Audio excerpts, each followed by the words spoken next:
okay, first, before we start throwing stones at Russia, let's go back to 1945, April, in Berlin. You have the Allies coming in, wrecking shop, dropping bombs, blowing everything up they can in every single which way. You have the Russians coming in from the opposite direction. They don't even have enough guns to arm all their soldiers. So if they have 200 guys, or 200,000 guys, they have 100,000 guns. If the guy in front of you dies, you just pick up his gun.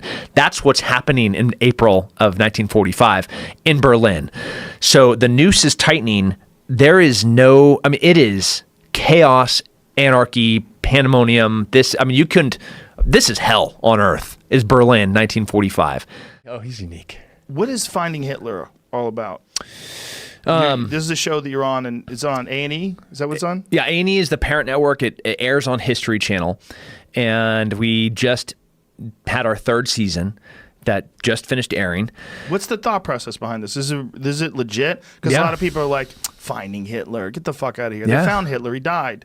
Yeah, I mean, not really. We don't know. Right. This isn't like Ancient Aliens. This is they declassified a bunch of documents. Both the Israelis, the British, and the Germans and Americans in the past 20 years have been consistently declassifying documents. And there were a bunch of specifically FBI documents that we were spending millions and millions of dollars actively searching for Hitler after the war. Really? Yeah. Like millions of dollars. Like Hoover was like, no, send more FBI agents to South America, to North Africa, go to the Canary Islands, go to Spain, trying to find out where this guy went. That's the show, is us trying to find out, sift through reality and the fiction of the allure, the mystery of that asshole. So what's the official story? The official story is that he killed himself, right? Yep. He killed himself in the bunker with Ava Braun. Yep. And is there any photographic evidence of his death or anything? Yeah. So the Russians got the body and they got his skull. And when they brought it back to Moscow, nobody has ever been able to independently verify who and what this body is. They let one genetic test occur, and the body with the bullet holes that they said was Hitler, and have said, okay, here's Hitler's skull. And when they did the genetic testing, it's that of a 35-year-old woman.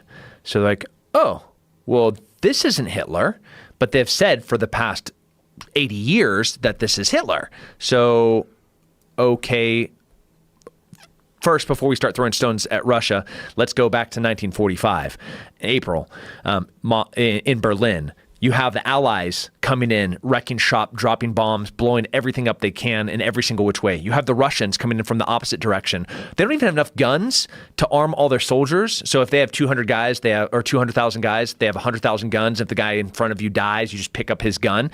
That's what's happening in April of 1945 in Berlin. So the noose is tightening. There is it is chaos, anarchy, pandemonium. This is hell on earth, is Berlin, 1945. So I don't know if you could get a real story. So there was no absolute proof. No. And a lot of Nazis did escape and go to South America. The majority of anyone with power. The Nuremberg trials were not a witch hunt, but it was to close a chapter so we could start moving forward with communism. That's what it was. The threat of fascism, the threat of Hitler, the threat of killing all the Jews, the threat of world domination by the Nazis, that threat's gone. What's the next threat? Communism. It's communism. Right. So that had to be a closed chapter of our history so we could focus our resources and our efforts to what inevitably was going to, the wall goes up. We have East and West Berlin. We're already looking at Korea. This happens almost overnight. Right, very quickly. When Patton's like, no, homies, we need to go all the way to Moscow. This is not the end of our war. And we didn't listen to him. You had Perón, who was part of the Nazi party starting all the way back into the mid-30s. He's the president of Argentina. So the Red Cross, they were there was about 3 different rat lines that guys were able to successfully get out of Europe into South America. And there's no question that we're talking thousands, if not tens of thousands of high-ranking Nazis made it there. Tens of thousands. Tens of thousands. And I'm not talking like little soldiers. I'm talking high-ranking Nazis, officers, guys like Joseph Mengele and Adolf Eichmann. I mean, these are the most disgusting, despicable humans to exist at the time. If Hitler is dead, Joseph Mengele is the guy that would take syringes full of blue ink and inject them. You have blue eyes, Joe, or you have brown eyes. Let me see if I can make them blue. Oh, wow. And then take twins and start torturing them to see if one would feel the pain. That's Joseph Mengele. I mean, that's the guy that then in South America was helping high-ranking Argentinians have abortions, and he set up, have you seen the movie Colonia? No. About Colonia Dignidad, which is, if you're listening right now, I almost warn you not to Google it, because it was a torture camp that was started by Joseph Schaefer, a Nazi, and Joseph Mengele, the doctor of death that escaped trial in Nuremberg and made it at the behest of Perón into Argentina. He set up the hospital at Good Morning. Yeah, sorry, it's 2017, right? I thought we spoke Spanish here. So in 2017, you were there and they were speaking German. Yeah. Whoa. Yeah. Well, I don't look I might look more European than I do. So it's just them seeing me walking down the street and be like, wow. Yeah. And there's tons of communities. I mean, if you go to Colonia Dignidad, which is now called Villa Bavaria, the Bavarian village, it is only German. Whoa. In Holy shit. And this is going on right now. Yeah. Yeah. And what are these communities like? I mean, what's their ideology? Are they... I mean, they're pretty white. Yeah, but are they like... I mean, do they espouse Nazi values or... Not openly. So Colonia Dignidad, if you look at the second generation, there's a bunch of...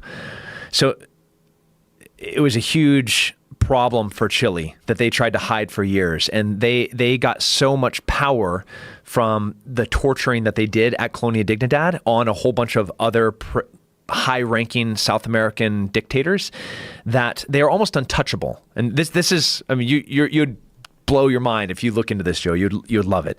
But the second generation, the kids, like the grandkids, sometimes they're even more fanatical than the original generation. Have you ever seen this?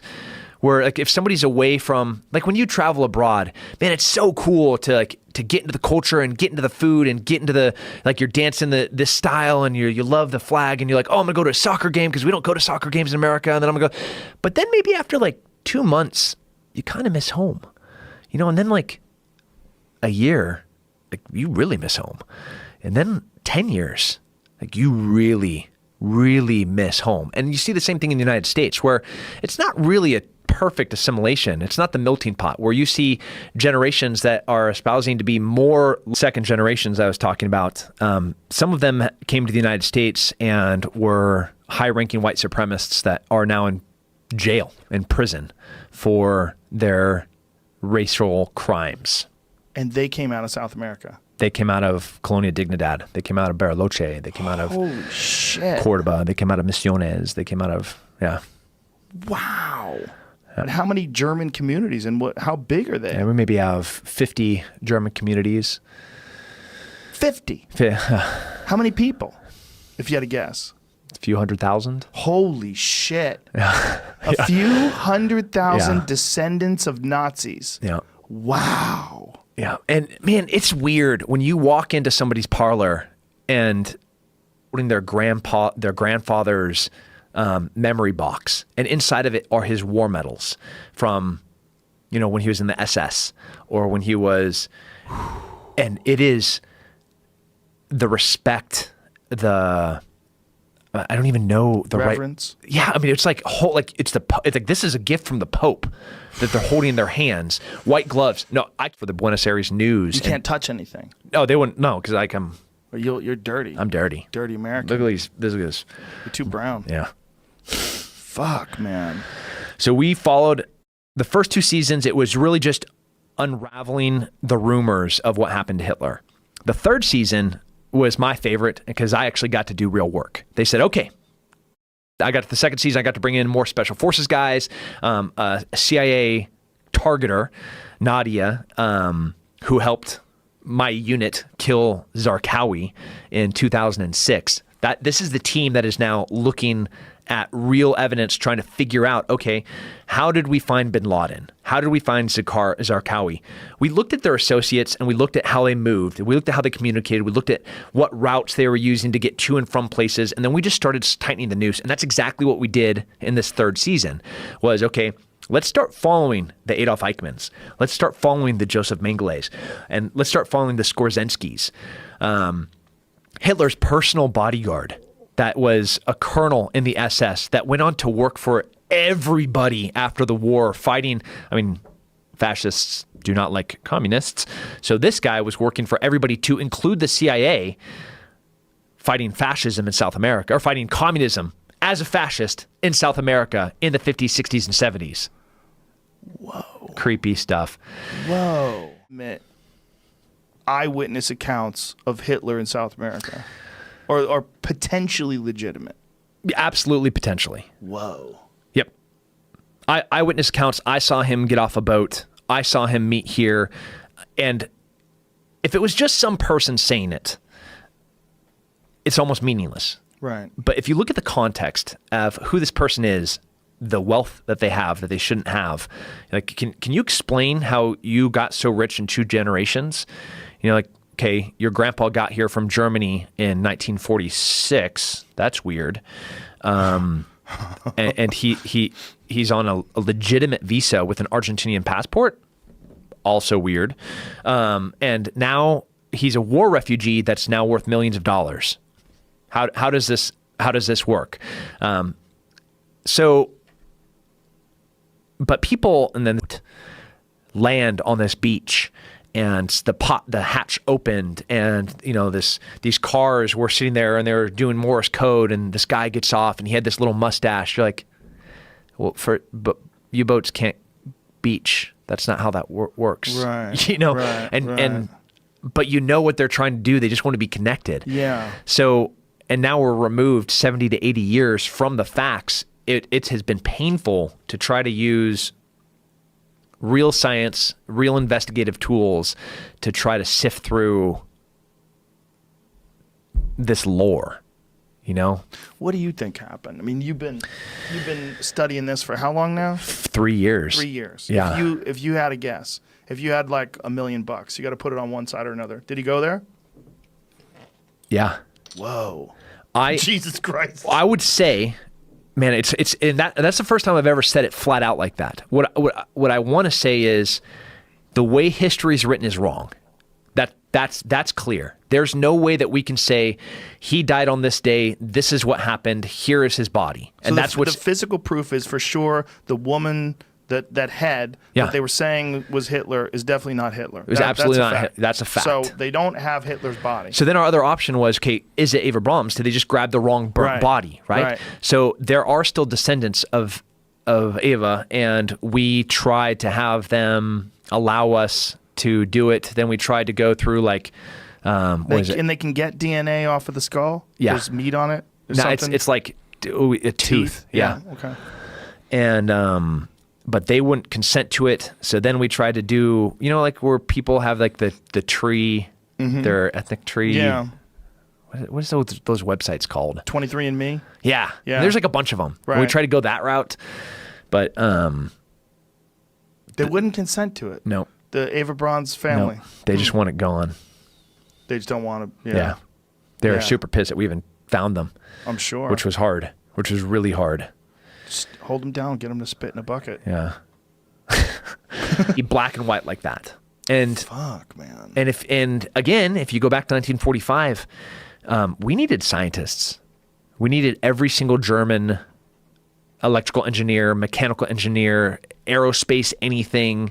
Yeah. You're on the V2 program. We want all of you because now it's a race.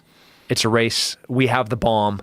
Now we need delivery systems. Now we need to get to the moon. Now we need to, like all of those things are real time.